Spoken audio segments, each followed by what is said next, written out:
अस्सलाम अलैकुम। काली रात का साया पार्ट 9 नून।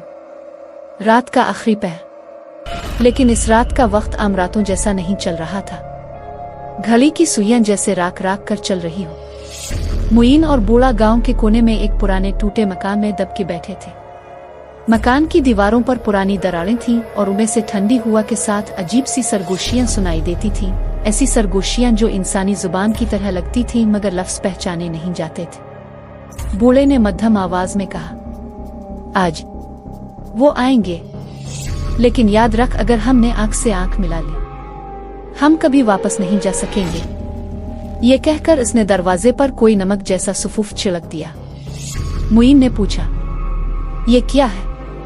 बूढ़े ने कहा, यह उन्हें थोड़ी देर बाहर रोकेगा, लेकिन ज्यादा देर नहीं।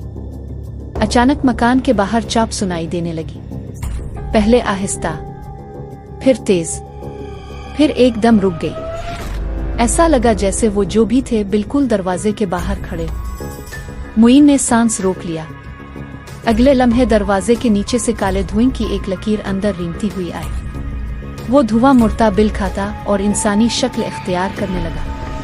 पहला साया अब मुकम्मल खड़ा था। इसका जिस्म धुएं और साए का बना हुआ था, लेकिन चेहरा इंसानी, आंखें दो सुर्ख शोलों की तरह दहकती हुई। वो हल्की मगर खौफनाक आवाज में बोला, कुनवा खोल दे और हम तुझे बख्श देंगे।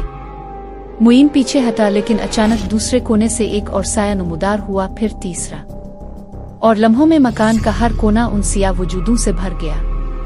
उनके कदम फर्श पर नहीं पड़ते थे, लेकिन फर्श चरचराने लगता था जैसे खुद मकान उनके वजन को महसूस कर रहा हो। बूढ़े ने जेब से चमकदार पत्थर निकाला, एक दुआया कलमात पड़े और इसे फर्श पर फेंका। पत्थर की रोशनी फैलते ही साए तड़प कर पीछे हिट गए, लेकिन जाते जाते वो दीवारों में गायब होते हुए एक ही जुमला दोहरा रहे थे, कल आखिरी रात सब खत्म होगा।